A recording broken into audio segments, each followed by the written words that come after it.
When I see her smile in the sunlight, and I lay with her on last night, and the moon is high, it's my time to die.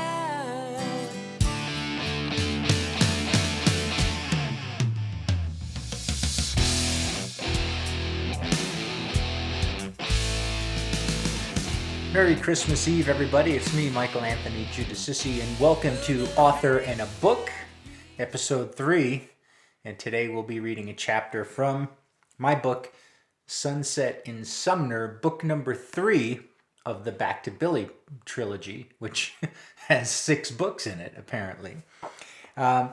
So this book was definitely determined to be the culmination of the series. When you get to the end of this book, you'll say, okay, I get it. It's over. The story arc is complete.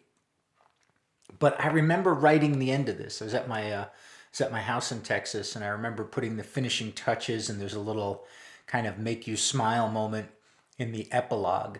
And that was it. It was done.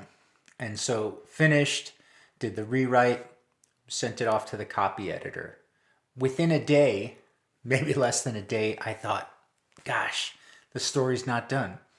Because this book will leave about a 35-year question mark in your mind. What happened between this point and this point? And book number 4 went to fill that in. But this is the first time in the series that the scene changes mostly from Lincoln to Fort Sumner. And ultimately unveils the dramatic and tragic secret of Billy the Kid's grave in Fort Sumner. So we're going to join Martin in chapter, better put my glasses on to figure out what chapter that is. Chapter 45. And Martin is already in Fort Sumner. He's actually here for the second time, and he's determined, bound and determined. He's going to find a way to get back in time. Because the date is July 14th. With his dinner finished, Martin had taken a few more photos around Sumner as the sun began its inevitable dip in the west. So many photos had he taken that he filled an entire memory card. Martin had lived long enough to remember having to ration out your pictures or your picture taking, lest you run out of film and not have a photomat around to restock. What am I going to do with all these, he asked himself, as he slipped a fresh SD card into the camera slot. Write a book or something? He imagined himself spending long nights in front of his computer, spinning the true but unbelievable tales of his life in the past. Fun, but no one would believe him, he thought to himself. Anyway, no one reads books anymore, I guess except me.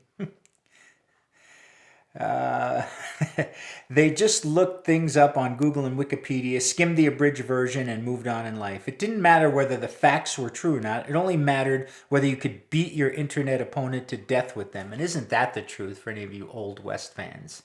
Right? You see it every day. People that just want to beat each other up with their version of the facts. Truth was gone. Honesty was gone. Common sense was gone. All that mattered was to have more knowledge than the next guy so as to be as condescending as possible to him. Besides, what would he call a book that he'd write about traveling through time to befriend Billy the Kid? Martin's creativity died at that moment, and he spent no more brain power on the fruitless thought. Steering his car to the east, he headed one final time to the turn onto Billy the Kid Drive, and a date he expected with destiny. With the sun now set, Martin pulled into a vacant parking lot. The throngs of Billy-seeking tourists had moved on to other environs. Most probably went to Albuquerque or maybe east to Texas. But as long as he were gone from here, he was content. The gate to the monument and to the rising Maxwell House was locked for the day. But as in the past, Martin didn't let that stop him. It was hardly a secure arrangement and was meant more to keep out vehicles than people. As the darkness rapidly encroached, he stepped carefully along the dirt path to the spot he knew his friend would inhabit at a moment very soon, if not 141 years distant in the past. So remote and so moonless was of a night was it that Martin was forced to turn on the flashlight function of his iPhone to light the way. At some point immediately thereafter, he thought of a neighbor, perhaps looking out a window and seeing a small light moving shakily down the trail. Same said neighbor would remember the bloody shooting that took place 8 months prior and would grab a rifle just in case the little flashlight was attached to someone who planned to do harm to the small community. Martin could imagine the medics pulling up to his body rife with a fresh bullet wound and saying, "You again?" before they carted him off to Roswell. Martin shuttled those thoughts out of his mind, but did use his free hand to block and focus the light only on the trail in front of him. It didn't take long before he saw the new ghostly-looking framework of the Maxwell place rise up from the ground in front of him as if a phantom.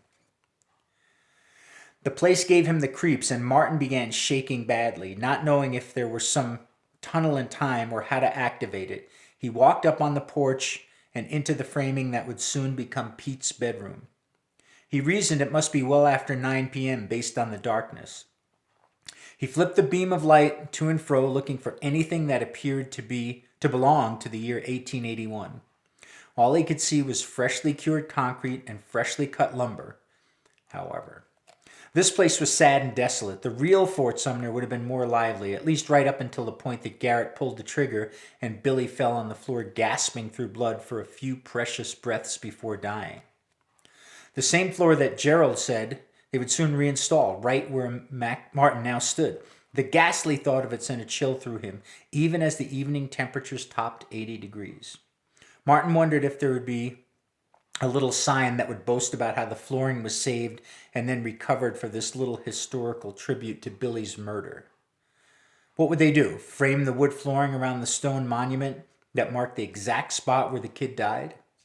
Would there be a little spotlight that shone on the marker, much like the everlasting flame at Kennedy's tomb?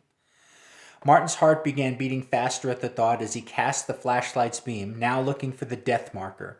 In the dark, he was turned around and couldn't tell east from west. He stepped sideways, and his foot smashed into the stone, stopping him well sooner than expected and flipping his iPhone from his hand.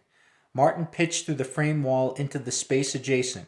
He hit the ground hard enough to knock the wind out of him, and his still-lit iPhone fell at the perfect angle to cast the light on Billy's death marker, just as if Gerald and the designers had planned it that way. So, Martin's taken a tumble, as he often does.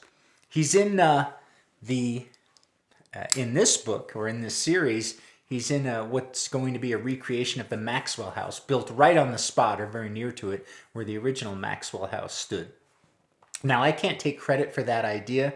My buddy Steve Cedarwall told me about that a year or two ago, that he thought it would be a great idea for the village of Fort Sumner to rebuild that house. The land where Billy was killed, if he was killed, is now state property, doesn't belong to the village, and it's on the Bosque Redondo Memorial or Monument. So the state would actually have to take up that charge. But if you could imagine, like, the living history that could go on with reenactors there, and you could walk the trail, Billy's final steps, see the room where he was shot or wasn't. You could kind of look across the parade ground to the cemetery, which is still there. I think it would be a great tourist attraction. Martin, however, didn't think so. Martin hated it because Martin lived the past along with Billy and Rosita and Doc and Charlie Bowdry and so on and so forth. He didn't want some monument to that terrible time, that awful night of July 14th, 1881, whatever happened. And whatever happened, by the way, in Martin's life is coming up in the chapters right after that. And I can remember writing those chapters. I must have been not feeling great by the time I got to that point. And I remember sitting in bed with my computer typing, and the chapters, as the pieces, like, everybody starts coming together to be in or near the Maxwell bedroom just about midnight. And so the chapters were very short. Some of them were only a paragraph. This person did this, and then this person wound up here. And it was like this momentum building. And I remember at some point when I got to when I wrote the final part of what happened that night, like, I was out of breath. I was like Martin Teebs, and I had to stop. Because that kind of emotion of the story was building up. So it was quite an experience.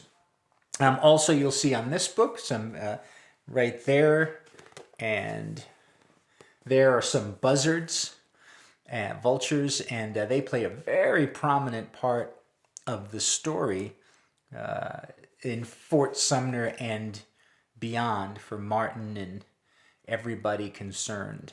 And I had a very interesting experience down at my place in Texas, where I was down by the boat dock, and I was going to, that's where the dumpsters are. So I took the trash bag down in the boat and was going to go throw the dumpster out, and there was a buzzard that was sitting on the rail of the boat dock, and he would not move. Now, most of the time they get nervous and fly away. Usually they're in groups, or they're protecting some piece of dead something they're eating. But this buzzard was doing nothing. He just stared at me the entire time. I walked right up to him. I was within an arm's length, and he just kept looking at me, staring at me. He hopped down off the rail onto the ground, and then stayed there and watched me as I threw the trash away, and then came back and stood there the entire time. I have some pictures of it I was able to take with my GoPro. And it struck me because it happened very shortly thereafter when I finished this book. And you'll see when you read the book that Martin had very similar experiences. So I don't know, does life imitate art, or art imitate life, or I don't know, somebody trying to tell me something? Anyway, we'll be back for another author in a book next time. Next time we'll talk about book number 4, Bonnie and Teebs, The Lost Years. But in the meantime, if you haven't, catch up on your reading. Sunset and Sumner, I've heard people tell me this is their favorite of the series, of course, until they read the next one. But I think I came into my own as a novel writer here. So you can get them at mankindpro.com. Order yours today. And a little late for Christmas, but a good New Year's gift anyway. And until then, let's hear a little of the final song that Billy the Kid ever wrote. It's called Last Night in Summer. Take care.